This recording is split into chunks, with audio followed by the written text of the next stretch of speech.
On my birthday, Corin Duan posted a photo with his female secretary, both of them wearing matching couple rings. Work partners are also life partners. I commented, a perfect match. Corin immediately called me, furiously accusing me of being out of my mind and not being able to take a joke. Before hanging up, he comforted the sobbing secretary in a soft voice. In the past, I would have rushed over in a hysterical fit, making a scene for everyone to laugh at. But this time, I felt calm, completely unbothered. Chapter 1. When Corin returned home, I was making breakfast. Yesterday was my birthday. He said he would come back to celebrate with me, so I left work early and prepared a whole table of dishes. But even by midnight, he never showed up. If it weren't for that photo, I would have kept waiting foolishly. When I brought the sandwich to the table, he asked, "Where's mine?"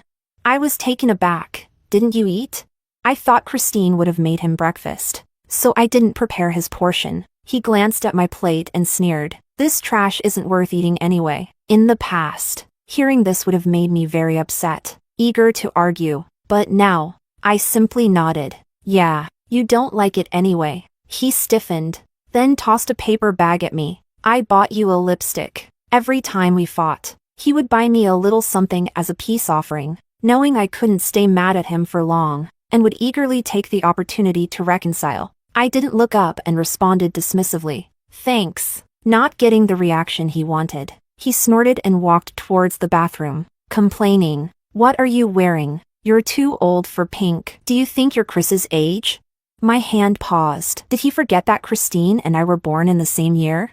While clearing the table, Corin's phone, left on the table, received a message from Cute Chris. "Corin, thank you for being with me yesterday. I feel much better." I glanced at it, then looked away, but was suddenly yanked back, slamming into the wall with a stifled groan. A furious shout followed. "Hannah, who the hell gave you permission to look at my phone?" I paled, clutching my shoulder. It felt dislocated. After replying to the message, Corin noticed my face, drenched in cold sweat, and frowned. It was just a light bump.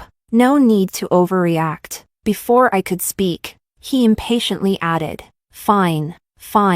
I'm sorry. I'll drive you to work later, okay?" Chapter 2. With my injury, I naturally didn't refuse. As soon as I got in the car, I noticed the little cat charm hanging in front. Corin looked uncomfortable. Chris liked it, insisted on hanging it. I responded blandly, "Oh, it's nice," but his expression turned odd. "Your lucky charm was too tacky." So I took it down. I stared at him blankly. He could change it if he wanted. Why explain it to me? Suddenly, I remembered that the lucky charm was something I got after walking 2 hours up a mountain, and despite his disdain, I hung it in the car. If it were the old me, I probably would have immediately thrown out Christine's stuff. But now, I didn't care about Corin anymore. So what's the point of competing with her? "Let's go. We're going to be late." Corin finally started the car. As soon as we took the high bridge, I realized the route was wrong. "This is the road to Starlight Tower." He clicked his tongue. "Can you not nag while I'm driving?" I calmly said, "My current office is at the Sanio building." He grew irritated. "Why didn't you say so earlier?" I had told him, but he didn't remember. After exiting the ramp, his phone suddenly rang, a ringtone Christine liked. Pikachu. She said her cat was sick and needed to see a vet. Corin pulled over and told me to get out, since we're already on the wrong route. "You can find your own way to work." With that, he sped off. During the morning rush, I couldn't get a cab and stood in the cold for over an hour, freezing to the bone. I ended up taking the day off and going to the orthopedic hospital. In the evening, Corin came home, checked the kitchen, and asked, "Where's the late-night snack?" Chapter 3. Before coming home, he sent me a message. After all these years together, whenever he came home late, I would always prepare a late-night snack for him without needing to be reminded.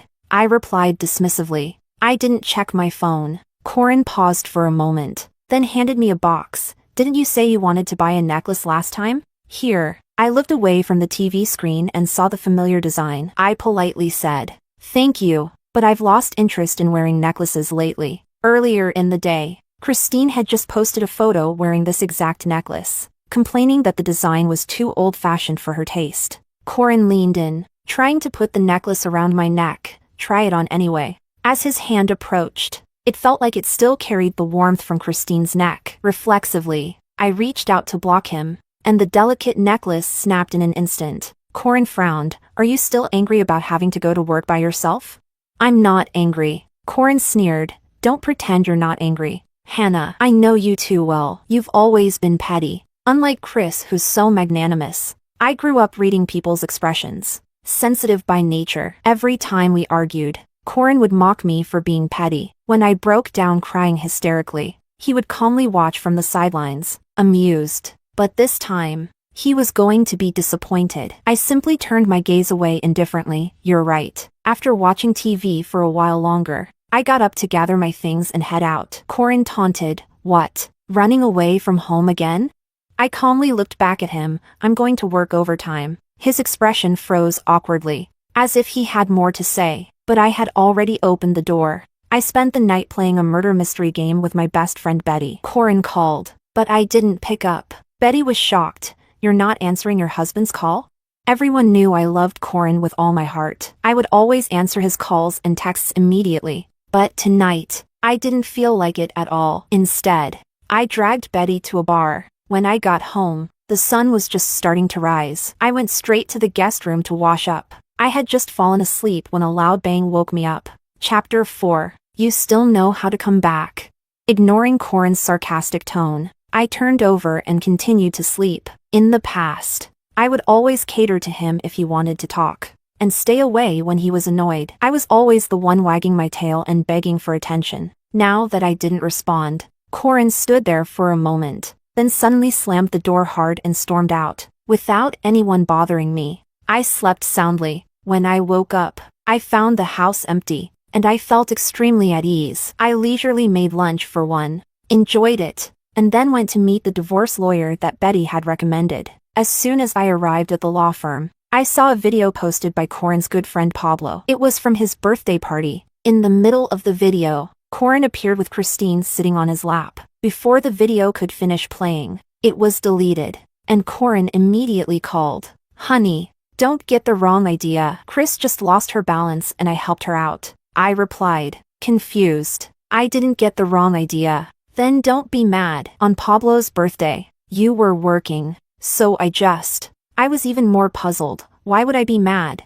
Corin was momentarily speechless. After a long silence, he finally said, I'll pick you up tonight, and we'll go out for dinner. I was about to refuse when I heard the dial tone. He had already hung up. Corin came to pick me up, and we went directly to a Japanese restaurant. As soon as we walked in, the lobby manager bypassed me and respectfully addressed Corin behind me. Mr. Duan, you're here. Mrs. Duan is already waiting in the Sakura room. Corin's face changed instantly. Just as he was about to say something, Christine walked out, her eyes lighting up as she saw him. She ran over affectionately. Corin darling. Then, as if just noticing me, oh, Sister Hanny, you're here too. You haven't been to this place before, right? Corin darling loves their sea urchin salad. The lobby manager, sensing the tension, discreetly left. Chapter 5. I smiled faintly. What a coincidence. Corin's expression changed slightly as he walked over to grab my hand,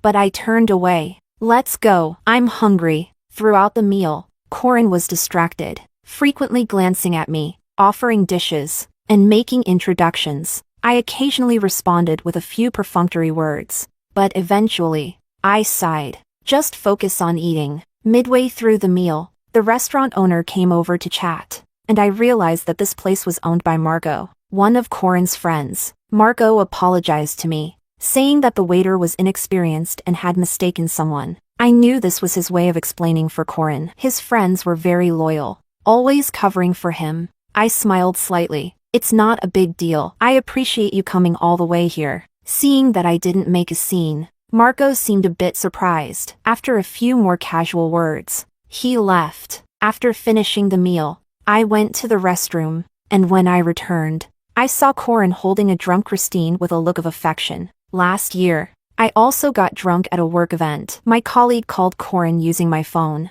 but he refused to come and get me. After my colleague dropped me off at home, I kept entering the wrong passcode and, in the early winter season, Ended up sleeping in the hallway for the night. It wasn't until the next morning that I found out Corin had been home all along. I didn't want to let you in. I wanted you to learn a lesson. What kind of behavior is it for a woman to drink outside? Thinking of this, I went back to the private room, grabbed my bag, and left. As soon as I got home, Corin's call came through. Hannah, are you crazy? You left without saying a word? Do you know how long I waited for you? I calmly replied, Corin, let's get a divorce. This was the second time I had suggested divorce. The first time was on our wedding anniversary last year. Corin had taken Christine to the aquarium. We had a huge argument, and he pushed me so hard that I miscarried. I thought I could use divorce to threaten him, but to my surprise, he readily agreed. So, I cried my heart out, begging him to forgive my rash words. But this time, I truly wanted out. Chapter 6. Corin froze. After a moment, he suddenly let out a cold laugh. You're pulling this trick again? Fine, I'll be right back. Let's see what other stunts you can pull. Half an hour later, he finally arrived home. I handed him the divorce papers I had prepared, but Corin recoiled sharply, letting the papers fall to the floor. Heh, you're really going all out with this act. He gave me a long, deep look. This game is getting old. This time, it's real. But he sneered disdainfully. Hannah, I know you too well. If you're going to play hard to get, at least use your brain. Do you even have one? With that, he turned and walked away. For the next few days, he didn't come home, and I was perfectly content with that. Then one day, Marco called, frantic, saying Corin had been in a car accident and I needed to go to the hospital. I calmly said, I'm at work. I can't go. If he really needs someone to take care of him, ask Christine. After all, he doesn't want to see me anyway. He'd probably be happier with Christine there. But when I got off work, I found the person who was supposed to be in the hospital sitting at home, completely unharmed, though his expression was sour. When he saw me come in, he washed some fruit and brought it over to me. Every day after that, with a sour face, he made me breakfast and drove me to and from work. I couldn't stand it anymore. If you really don't enjoy eating with me, don't force yourself. You're ruining my appetite too. He froze for a moment, his face darkening even more, and said stiffly, I'm not forcing myself. Then he lowered his head to refresh his social media, probably waiting for me to post something about how he's being nice to me, like I used to.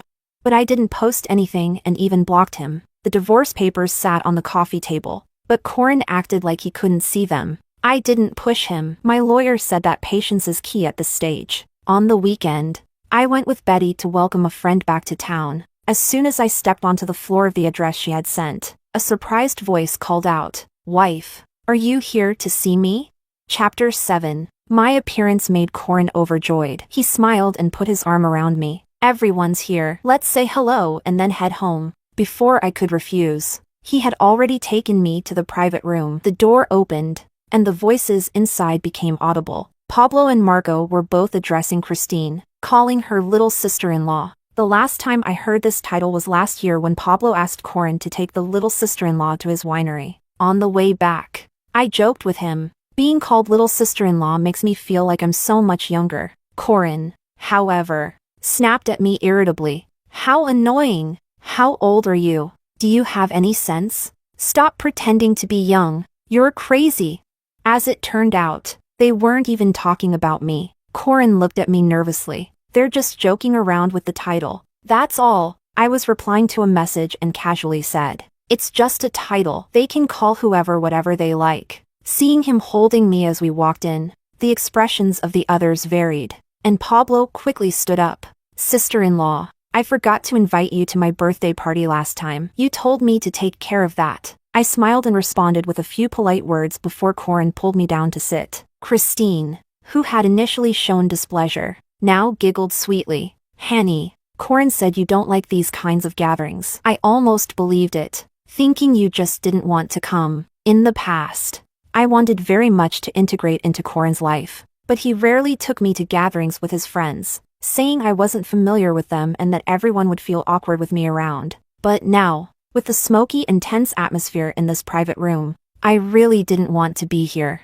The others started egging us on to drink a traditional toasting drink together, and Christine eagerly handed me a glass. As she wished. I noticed the watch and ring she was wearing. The designs were all too familiar because Corin had them too. Betty sent me a message, "I'm here." My eyes lit up, and I stood up, pulling Christine's hand amidst the surprised stares. I sat Christine down beside Corin, ignoring his panicked look, handed them both a glass of wine, and intertwined their hands, with a smile full of satisfaction, like an elder witnessing a wedding. I said, "You two drink the toasting wine and be together forever, living a good life." Seeing that they didn't move, I quickly explained, "Don't worry, I won't break you up. I also wish for lovers to end up together." The room fell silent. Everyone stared at the three of us in shock, and I urged them, "Come on, drink." With that, I walked out of the private room with light steps.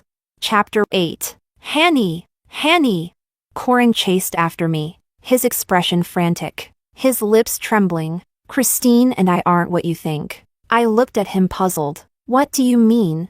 He stammered, struggling to explain. "There's nothing between us, really. You have to believe me."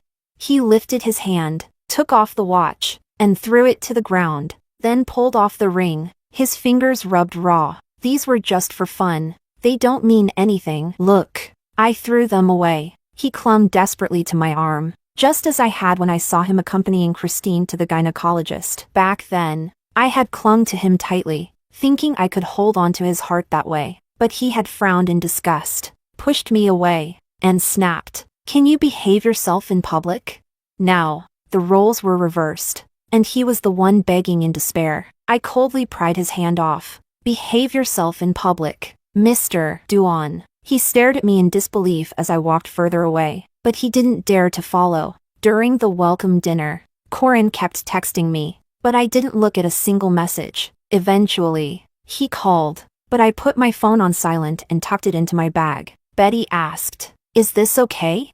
I smiled calmly. "He doesn't matter. Let's not let him ruin our good mood." As I walked out of the private room, a figure leaning against the wall at the door brightened up. "Hanny, I'll take you home." I shook my head and kept walking. "No need. I have another event with my friends." Corin followed closely, his tone pleading. "Then send me the address. I'll come pick you up." I said nothing and walked out. On the way, I finally checked the messages he had sent earlier. There were more than a dozen. First asking when I'd be done so we could go home together. Then he asked if I had brought any hangover medicine and said he went out to buy some yogurt, asking if he could bring it to me. Finally, he said he was waiting at the door and that I'd see him when I came out. When we left the restaurant, Betty said goodbye, and Maxwell and I headed back to the orphanage. Chapter 9. That night, Maxwell and I stayed at the orphanage. Corin went crazy, sending me dozens of messages and making over 10 calls. I finally answered when I woke up.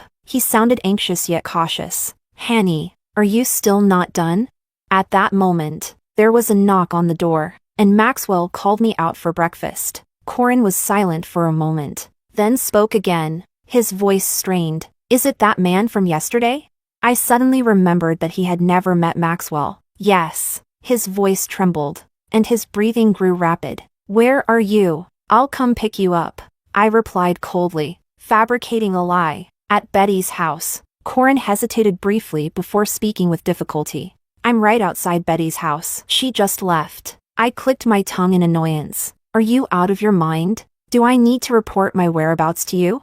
He quickly explained, his tone still gentle. I worry about you. Hanny, just tell me where you are, and I'll come get you." "The orphanage." He hesitated and asked where the orphanage was. My patience ran out, and I hung up. Somehow, he managed to find me. Just as I stepped out of the orphanage, Corin was already waiting at the entrance, his eyes warily watching Maxwell. Maxwell shrugged indifferently and walked towards his car. Corin eagerly opened the passenger door for me, but I glanced at it and chose to sit in the back. On the dashboard in front of the passenger seat was a black lace camisole. Corin's pupils contracted as he hastily threw it out of the car. Stammering, "Chris borrowed my car to change clothes. We didn't do anything." "Hanny." I closed my eyes and interrupted him. "Stop talking, Hanny. I opened my eyes and said calmly, "I genuinely feel a bit sick." His face turned pale instantly, and I added with satisfaction, "I ate too much and my stomach's upset." "Let's go."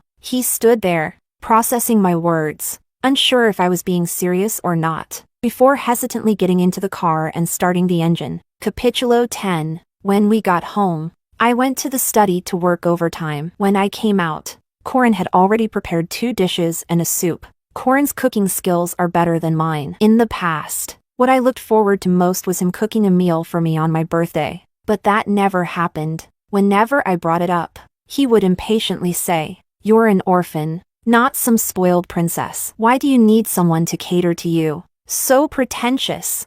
If you want to eat, cook for yourself. It's not like you can't take care of yourself." But Christine often posted pictures of the bento boxes he made with love. Once, he left a bento box on the table, and I thought it was for me, so I took it. That night, when we got home, he grabbed a handful of the uneaten bento and shoved it into my mouth. "You really want to eat my cooking? Eat it! You look like a beggar. Eat, eat, eat. Why don't you just choke on it?"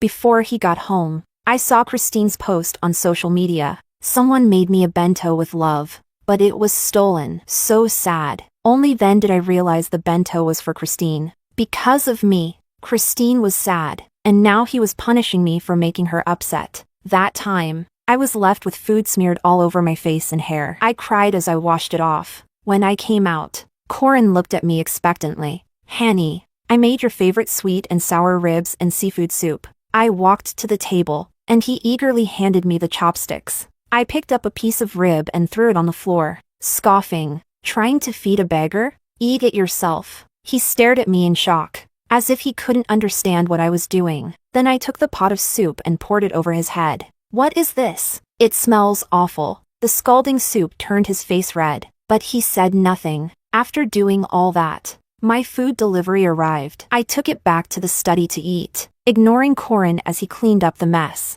Chapter 11. Before long, he came over and knocked on the door. "Hanny." He was interrupted by the sound of Pikachu's ringtone. Christine was crying on the other end, saying something. After hanging up the phone, Corin explained through the door, "Hanny, please wait for me at home. Christine is being troubled by a client, and it's related to company business. I need to go resolve it. I'll clean up the mess on the floor when I get back, and I'll bring you your favorite cheesecake." I responded perfunctorily, put on my headphones, and listened to Betty talking on the other side, waiting for a long time without receiving any other response from me. Corin finally hurriedly left, slamming the door behind him. After confirming the travel itinerary with Betty, I grabbed the luggage I had already packed and headed straight to the airport, sending Corin a message on the way. "The divorce agreement is on the coffee table. Please sign it as soon as possible." After nearly 10 hours of flight, I landed and received a few text messages. One from a colleague, "Your husband came to the office looking for you. Didn't you tell him you took leave?"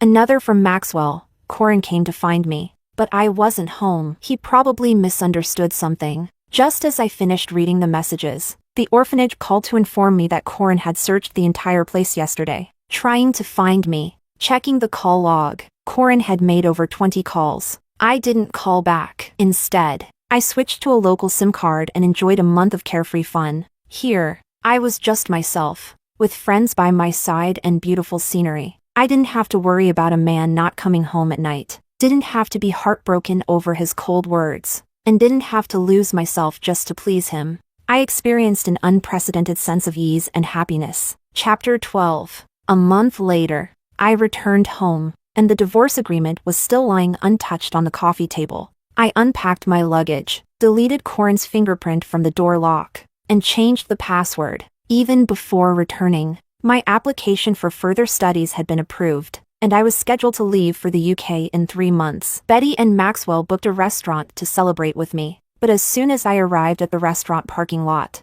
I ran into Corin and Christine, who were also there for dinner. When I got home, I checked Corin's activities over the past month. After failing to find me, his social media became quite lively. One day, he posted a picture of the tie I bought for him, saying it could tie a man's heart. The next day, he posted a photo of us from when we were dating, reminiscing about the promises we made. The day after, he shared a picture of a dish he cooked, saying his wife loved his culinary skills. Anyone who didn't know better might really think he was a loving husband who adored his family. When he saw me, his face darkened, and he walked over with big strides. I quickly dodged his attempt to grab my hand, skillfully moving behind Maxwell. Before Corin could say anything, Christine screamed, her face full of indignation. "Hannah, you really are a fickle woman. You're not even divorced yet, and you're already flirting with other men, going in and out with your lover." Corin was already glaring at us, and Christine's words made him furious. He swung his fist in a rage. "How dare you flirt with my wife, you bastard!" There was no way I would let him hit my friend, so I quickly swung my bag at him. It landed heavily on his face, and he looked at me in disbelief. I coldly said, "Get lost." Corin's eyes instantly turned red, his face full of grievance and accusation. "Wife, are you hitting me for another man?" I sneered. "Yes. Is there a problem?" He stood there in a daze, clearly unable to understand why the woman who once cared for him the most, who loved him more than herself, was now humiliating him for someone else. Chapter 13. Christine walked over, linking her arm with Corin's. Casting a triumphant glance at me, she then softly said to Corin, "Corin, let's go. She doesn't appreciate you." "But Corin suddenly shoved her away forcefully, his eyes still locked onto me. "Wife, I know I made mistakes before. Please forgive me and come back home, okay? I'll cook for you every day, whatever you like. I'll make it for you." I couldn't help but let out a sarcastic laugh. In the past, if he had begged me so humbly, my heart would have ached for him, and I would have been eager to forgive him right away. But now, where does he get this confidence from? Does he really think that with just a beckon of his finger, I would come running back like a dog? "Corin, if you don't want me to take legal action, sign the divorce papers quickly. I'm sure you wouldn't want such a small matter to affect your image." With that, I took Maxwell and Betty into the restaurant. Corin walked in with a grim face, and Christine hurried to follow him but didn't dare to hold his hand again. They entered the private room next to ours, but the partition didn't block sound. Just as Betty raised her glass to wish me success in my studies, the sound of a glass shattering came from next door. Before I could say anything, I heard Corin yell, "Get out! Don't touch me!" The waiter went in to check, but no one responded. Shortly after, the sound of hurried footsteps gradually faded away. Not even 10 minutes later, everything went completely silent next door. That night, Corin couldn't get in, and he pounded on the door furiously, shouting without any regard for his image. I called security and the police, and only then did things quiet down outside. However, the divorce papers still weren't sent to me, so I had my lawyer file a lawsuit. Chapter 14. 3 months later, I went to the UK to attend a training course at the company's headquarters. A week later, I saw Corin downstairs at my residence, looking exhausted. It was drizzling, but he didn't have an umbrella, standing there as the rain soaked his hair and clothes. Some colleagues felt sorry for him and asked me what to do. I calmly told them not to interfere, and that whoever decided to help would have to take responsibility for him. I wanted no part of it. So, for the next week, everyone in the building saw Corin standing in the rain day after day until his face turned bright red, and he collapsed on the ground. The team leader, unable to bear it any longer, finally sent him to the hospital. When he tried to pay for Corin's medical expenses, I stopped him in time and called Corin's parents. That wealthy couple arrived in the UK quickly, and when they saw me, their expressions were very unpleasant. They never liked me anyway. If it weren't for Corin insisting on marrying me, how could an orphan with no background and average qualifications ever marry into such a rich family? Corin and I didn't have a wedding. Besides a few of his friends and immediate family, no one knew we were married. It wasn't that I hadn't protested, but Corin held me close and explained, "My parents can't accept it right now. If we hold a wedding, they'll get angry, and that will only make their impression of you worse." I was completely focused on him and thought he was considering my feelings. "But no ring either?" Corin paused, then reassured me, "When my parents accept it and we have the wedding, I'll personally put the ring on your finger. Won't that be even better? If I just buy you any ring now, I'd feel like I'm wronging you." I believed him without hesitation. It wasn't until he and Christine wore matching rings that I realized how foolish I had been. Chapter 15. Mrs. Duan walked over and took my hand. "Hanny, I know you've been wronged these past few years. Now that Corin has changed for the better, please forgive him." Her eyes still held traces of disdain and dissatisfaction, yet she humbled herself to persuade me. only to temporarily placate me and prevent me from hurting their precious son. I let out a soft laugh and pretended to agree. Only then did Mr. and Mrs. Duan leave the hospital. Satisfied, I entered the hospital room alone. Corin was already awake, gazing at me with eager eyes. When you're well enough, go back home. Don't cause me any more trouble here. I turned to leave, but behind me, I heard a thud as Corin fell off the bed. Hanny! His eyes were red, his face pale, and his voice was filled with pleading. Hanny, I know I've made mistakes. Can you forgive me? I've already deleted Christine's contact information. She's no longer my employee either. Could you? I interrupted him, coldly saying, it's unnecessary. I had already known about this. On the third day in the UK, Betty sent me a video of Christine publicly accusing Corin of harassing her under the guise of his position, along with numerous pieces of evidence. The Duan family had filed a lawsuit against Christine, presenting evidence and accusing her of defamation and extortion. She had already been detained. This pair of despicable people was indeed a perfect match. I looked at him with indifference, feeling a wave of nausea in my stomach. Corin, whether or not there was Christine, you alone are enough to disgust me. He awkwardly sat up, leaning against the bed, his voice trembling. Hanny, I know you think I loved Christine, but I truly didn't. Fine. If you don't believe me, I'll prove it to you. He picked up the fruit knife from the bedside table and stabbed it into his chest. Blood quickly spread. Chapter 16. Hanny. I'm cutting out my heart, to show you. His already pale face turned ghostly white, and beads of sweat as large as pearls dripped from his face onto the floor. He gasped for breath, moving slowly as he crawled on his knees toward me, grabbing onto my ankle. Hanny, please, have pity on me again. Didn't you love me? Hanny, look. I've proven it. I stared coldly at him for a moment. Corin, it's a shame you didn't pursue acting. You've convinced even yourself with this performance, haven't you?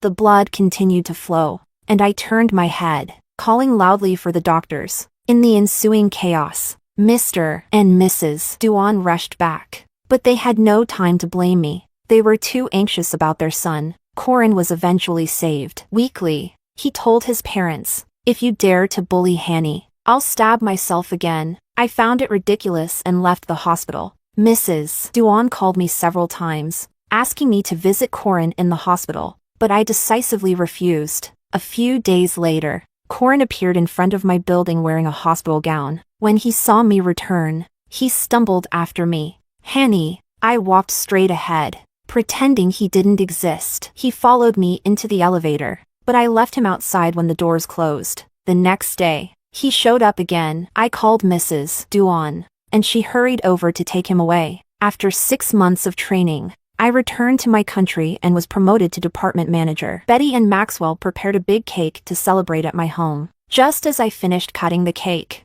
the doorbell rang. It's probably the delivery. I went to open the door, but standing there was Corin. He had lost a lot of weight during this time. Upon seeing me, he forced a smile. Hanny, I heard you got promoted. I'm here to congratulate you. Maxwell walked out and wrapped an arm around my shoulder. Who is it?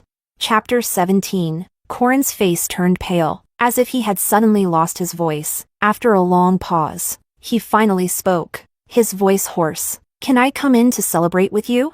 Maxwell generously stepped aside. Of course you can, Mr. Duan. Please come in. Corin's steps were unsteady as he took off his shoes, but he couldn't find the familiar pair of slippers. Maxwell handed him a pair of disposable slippers. Sorry, we don't have any extra slippers at home. Corin didn't stay long before leaving in a daze. Shortly after he left, he called me, Hanny. I know, there's nothing between you and Maxwell. You're just angry with me. Cough, cough. Beep, beep, beep. The call abruptly ended, and I glanced at my phone, puzzled, but didn't think much of it. About half an hour later, another call came in. Hello. This is the city's 3rd hospital. Are you a relative of Mr. Corin? He's been in a car accident and is currently undergoing emergency treatment. Please come as soon as possible. The chaotic sounds of the emergency room on the other end brought back memories of this time last year when Corin had left me on the ground to accompany Christine to the aquarium. After he left, I had severe abdominal pain, and the floor was covered in blood. While waiting for the ambulance, I called him, crying, begging him to come back, but he impatiently replied, "What can I do if I go back? I'm not a doctor." "Why are you so melodramatic? Always crying. Stop bothering me." When I tried calling him again, I got the phone turned off message. After my surgery, I saw Christine's post, a picture of her and Corin standing by the jellyfish tank, their faces pressed close together. As the memory resurfaced, the doctor on the other end asked again. I smiled. "Sorry, you've got the wrong number. I don't know the person you're talking about." Chapter 18. After a long, 10-month divorce battle, it finally ended. Corin, now a double amputee, sat in a wheelchair, gazing at me as if I were a treasure. But I was too busy celebrating with Betty, hugging her and cheering. Besides freeing myself from Corin, I also gained a significant amount of wealth. 5 years later, having been promoted to an executive position at the company's headquarters, I was traveling abroad. Betty called. "Hanny, Corin committed suicide this morning." I opened the news page and saw the Duan Group's obituary. After enduring long-term depression and physical pain, he passed away. On social media, a trending video showed Christine, just released from prison, live streaming while gloating. "The bastard finally died. Ha ha ha ha." Her laughter was abruptly cut off as she was hit and thrown across the street, with her phone crashing to the ground. I turned off my phone and looked at the Skogafoss waterfall in front of me, feeling an immense sense of peace. These people no longer had anything to do with me.